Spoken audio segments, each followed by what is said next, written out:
زنانا کورونو کې کېنئ په سړو باندې حق دی سړی به تاله د هر څه بندوبست کوي نو سړی به بهر کارونه کوي او ښځه به د کور دننه کارونه کوي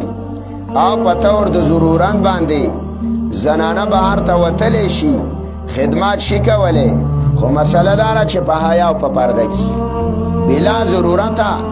زنانه د خاوند د اجازته بغیر وتل په دې باندې د الله لعنت وریږي او دا نښه د څه ده د قیامت ده چې زنانه کپڑا باریکه کیا جامه باریکه کیا ډول او سینګار کیا او خپل ډول او ښایسته پردو سړو ته ښکاره کوي د دې نه منع راغلې ده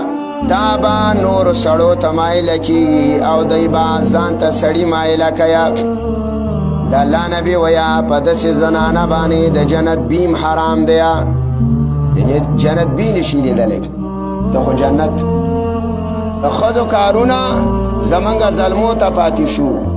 او د زلمو کارونه هغه ښځو ته پاتې شو جوګره سرویس به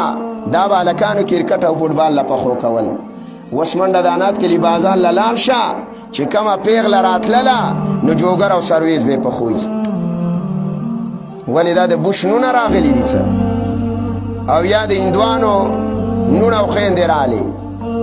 ما پرون یو ځای کې وویله ما ویله ما له د اجازت دا خلک راکي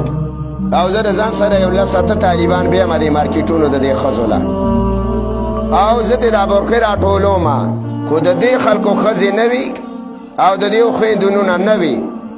نو دا ګیره درته خروم چې دی د پېشمنۍ وکړي نو لوښي جل جلینځي چې خاوند و دی هغه نه وي چې ښځه په بله کمره کې ده هغه په انات کلي کې ناستی ته دلته و دې په لس بجې راپاڅېږي د ځانه نه خبر د کوم ځای نه راغلې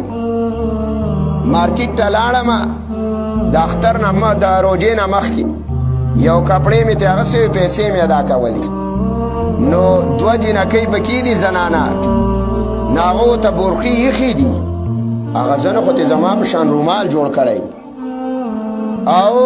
برخې ایښې وې په دوکان کې داسې ګرځېدلې لکه چې سړی ګرځي نو ما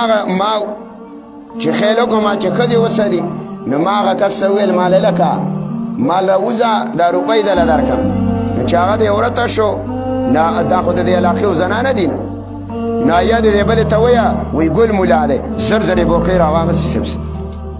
نو ما هغه دوکاندار ته وویل مال دا سړی م ورته زه ښکارم ته خو در سره د سړي زوی نه ښکاري ستا دا حال دی ستا نه خو د سره پرده په هر کې به زنانه دا د کور چیز دی ګوره ستا خپل حق دی د سړي خپل حق دی